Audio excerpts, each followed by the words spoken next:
পান্তা ভাত আমাদের ওয়েস্ট বেঙ্গলের বাঙালিরা কিন্তু প্রতিদিনই প্রায় টাইম পান্তা ভাত খেয়ে থাকে। আর বিভিন্ন জন বিভিন্ন রকমভাবে কিন্তু এই পান্তা ভাতটা সার্ভ করে খাওয়ার জন্য। আজকে না আমি একদম অন্যভাবে পান্তা ভাতটাকে একদম একটু আলাদাভাবে সার্ভ করব। তো চলো দেখে নিই পান্তা ভাতের সাথে কি কি দিচ্ছি আর কেমনভাবে এটা পরিবেশন করছি। তো এখানে প্রথম পান্তা ভাত কিন্তু বানানোর জন্য মাটির হাঁড়ি একটা অবশ্যই প্রয়োজন। একদম কিন্তু একটা অন্যরকম ফ্লেভার আসবে। তো এখানে আমার রাতে বেঁচে যাওয়া ভাতটাকে রাত্রেবেলা এরকম আমি মানে মাটির হাঁড়ির মধ্যে দিয়ে বেশ কিছুটা পানি দিয়ে এটাকে আমি রেখে দেবো সারা রাতের জন্য। সকালে উঠে আমি পান্তা ভাতটা পরিবেশন করব, তাই সকালে উঠেই আমি পান্তা ভাতের সাথে যে জিনিসগুলো মানে যে রেসিপিগুলো কি আর করবো সেগুলোই তৈরি করে নিচ্ছি। তো প্রথমে এখানে আমি কিছু পেঁয়াজ কেটে নিয়েছি আর কিছু শুকনো লঙ্কা নিয়ে নিয়েছি। শুকনো লঙ্কা ছাড়া কিন্তু পান্তা ভাত আনকমপ্লিট। শুকনো লঙ্কাগুলো প্রথমে একটু তেলের মধ্যে দিয়ে ভেজে নিচ্ছি একদম মচমচে করে। তারপরে এখানে আমি পেঁয়াজটাকে লাল লাল করে ভেজে নিচ্ছি।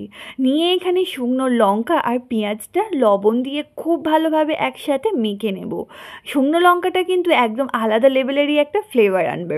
এখন এই পান্তা ভাতের সাথে যে আলু ভর্তাটা দেওয়া হয় সেটাই কি আর বানাচ্ছি।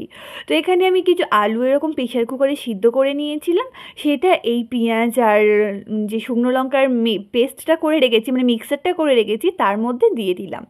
দিয়ে ভালোভাবে আলুটাকে ভালোভাবে মেখে নিতে হবে। খুব ভালোভাবে মেখে নেওয়ার পরে উপর থেকে অল্প একটু ধনিয়া পাতা দিয়ে এটাকে এরকম আলু ভর্তা এরকম গোল গোল করে নিচ্ছি। যেমনভাবে কি আর আমাদের পরিবেশন করা হয়, আমাদের বাঙালিরা যেমনভাবে কি আর পান্তা ভাত আলু ভর্তা দিয়ে খেয়ে থাকে। ব্যাস এখন এখানে আমি আরও একটা আলু দিয়ে একটা চপ টাইপসের তৈরি করে নেব। তো প্রথমে এখানে আলুগুলো এরকম চৌকো চৌকো করে কেটে নিয়েছি, তার মধ্যে লবণ, শুকনো লঙ্কার গুঁড়ো, হলুদের গুঁড়ো, জিরে গুঁড়ো আর 2 চামচ পরিমাণে বেসন দিয়ে নিয়েছি। আর অল্প একটু পানি দিয়ে ভালোভাবে এটাকে একটু মেখে নিচ্ছি। এখানে কিন্তু বেশি কোনো রকমের বেসন দেবেন না, তাহলে কিন্তু আলুর টেস্টটাই অন্যরকম হয়ে যাবে। এখন এরকম গরম তেলের মধ্যে একে একে দিয়ে ভালোভাবে একদম লালচে করে এগুলো ভেজে তুলে নিচ্ছি। অন্যদিকে কিন্তু পান্তা ভাতগুলো কিন্তু আমি সারা রাত এরকম মাটির হাঁড়িতে রেখে দিয়েছিলাম। এখন ঢাকাটা খুলে নিয়ে এই পান্তা ভাতটা কিন্তু পারফেক্ট হবে, কারণ মাটির হাঁড়ির কিন্তু টেস্টই আলাদা আসে। এখন এখানে আমি একটা এরকম লেবুর অর্ধেকটা একটু চিপে পান্তা ভাতের মধ্যে দিয়ে দিলাম আর দিয়ে দিচ্ছি এখানে ধনিয়া পাতা কুচি দিয়ে ভালোভাবে নেড়ে চেড়ে নিয়ে এরকম একটা মাটির পাত্রের মধ্যে আমি পান্তা ভাতগুলো নিয়ে নিচ্ছি।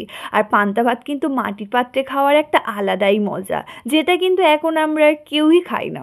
তো এখন এরকম যে আলু ভর্তা, উপর থেকে একটু ধনিয়া পাতা, এক টুকরো পেঁয়াজ, একটা এরকম লঙ্কা আর যে আলুর চপ তৈরি করে রেখেছিলাম সেটা, আর উপর থেকে একটু আচারের তেল, না চাইলে নাই দিতে পারেন, আমি এখানে ব্যবহার করলাম। ব্যাস দেখুন কত সুন্দর কিন্তু একটা প্লেটিং হয়ে গেছে।